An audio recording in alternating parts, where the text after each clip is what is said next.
गणेशाय नमः।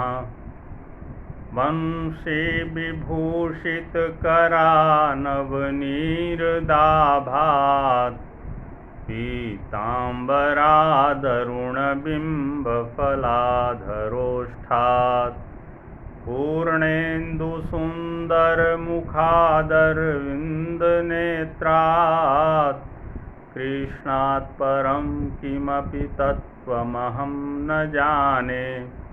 कृष्णात् परं किमपि तत्त्वमहं न जाने।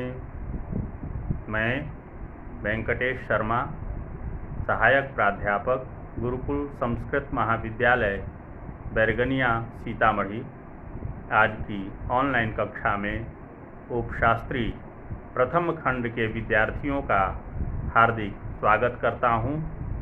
आज की कक्षा अनिवार्य द्वितीय पत्र राष्ट्रभाषा हिंदी की है। इसके अंतर्गत आज हम लोग बालकृष्ण भट्ट द्वारा रचित निबंध बातचीत शीर्षक से हम लोग कुछ आवश्यक लघुत्तरीय प्रश्नों का समाधान करेंगे। पहला प्रश्न है, निम्नलिखित शब्द संज्ञा के किन भेदों के अंतर्गत आते हैं? शब्द हैं धुआं, आदमी, त्रिकोण, कान, शेक्सपियर, देश, मीटिंग, पत्र, संसार, मुर्गा और मंदिर। इसका समाधान है, धुआं शब्द जातिवाचक संज्ञा है। त्रिकोण शब्द संख्यावाचक संज्ञा है। शेक्सपियर व्यक्तिवाचक संज्ञा है। मीटिंग शब्द समूहवाचक संज्ञा है। संसार जातिवाचक संज्ञा है। आदमी जातिवाचक संज्ञा है। कान जातिवाचक संज्ञा। देश जातिवाचक संज्ञा। पत्र जातिवाचक संज्ञा तथा मुर्गा जातिवाचक संज्ञा है। दूसरा प्रश्न है, वाक्य प्रयोग द्वारा लिंग निर्णय करें। शब्द हैं शक्ति, उद्देश्य, बात, लत, नग, अनुभव, प्रकाश, रंग, विवाह और दांत। शक्ति शक्ति स्त्रीलिंग शब्द है। इसका वाक्य होगा, छात्रों का उद्देश्य उसके शरीर की शक्ति क्षीण हो गई है। शक्ति का वाक्य में हम प्रयोग करेंगे, उसके शरीर की शक्ति क्षीण हो गई है। दूसरा शब्द है उद्देश्य। उद्देश्य शब्द पुल्लिंग है। इसका वाक्य में हम लोग प्रयोग करेंगे, छात्रों का उद्देश्य परीक्षा में अच्छे अंक प्राप्त करना होता है। तीसरा शब्द है बात। बात शब्द स्त्रीलिंग है। इसका वाक्य में हम लोग प्रयोग करेंगे, हमेशा अच्छी बातें करनी चाहिए। हमेशा अच्छी बातें करनी चाहिए। चौथा शब्द है लत। लत शब्द स्त्रीलिंग है। इसका हम लोग वाक्य में प्रयोग करेंगे, राहुल को धूम्रपान की लत लग गई है।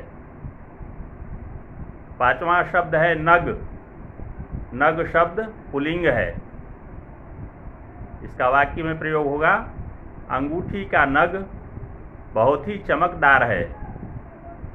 छठा शब्द है अनुभव। अनुभव भी पुल्लिंग शब्द है। इसका वाक्य में प्रयोग होगा, पंकज को रेडियो बनाने का अनुभव है।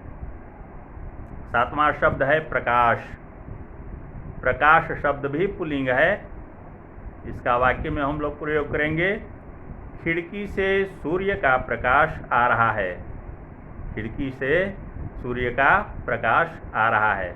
8वां शब्द है रंग। रंग शब्द भी पुल्लिंग है। इसका वाक्य में प्रयोग होगा उसका रंग गोरा है। 9वां शब्द है विवाह। विवाह शब्द भी पुल्लिंग है। इसका वाक्य में हम लोग प्रयोग कर सकते हैं अनिल का विवाह हो गया है। 10वां शब्द है दांत। दांत शब्द भी पुल्लिंग है। तुम्हारे दांत साफ हैं। इस तरह से हम लोगों ने इन शब्दों का लिंग निर्णय करके वाक्यों में प्रयोग किया।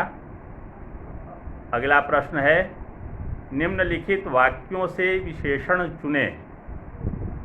पहला वाक्य है हम दो आदमी प्रेम पूर्वक संलाप कर रहे हैं। इसमें विशेषण है दो। दूसरा वाक्य है इसकी पूर्ण शोभा काव्य कला प्रवीण विद्वान मंडली में है। इसमें विशेषण है पूर्ण। तीसरा वाक्य है सुस्त और बोदा हुआ तो दबी बिल्ली का सा स्कूल भर को अपना गुरु ही मानेगा। इसमें विशेषण है सुस्त, बोदा, दबी। 3 शब्द इसमें विशेषण के तौर पर आए हैं, सुस्त, बोदा और दबी। अगला प्रश्न है उत्पत्ति की दृष्टि से इन शब्दों की प्रकृति बताएं। शब्द हैं आवाज़, कयामत, आंसू, दही, बिजली, क्षयी, छत्री, बेईमान, सोते, बावलियों, खाद, सिगड़ी और बादल। शब्द है आवाज़। आवाज़ शब्द की प्रकृति है देशज।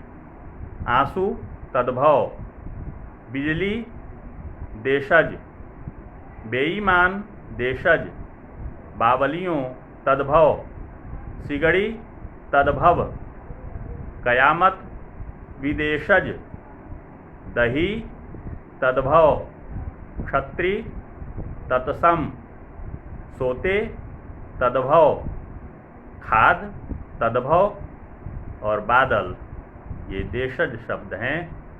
अगला प्रश्न है दिए गए शब्दों के समानार्थी शब्द लिखें। शब्द हैं मुर्दा, लहू, घाव, झूठ, चकमा, चिट्ठी, घर, राजा और रचना। मुर्दा शब्द का समानार्थी है शव। घाव शब्द का समानार्थी होगा जख्म। चकमा शब्द का समानार्थी होगा धोखा। घर शब्द का समानार्थी होगा गृह।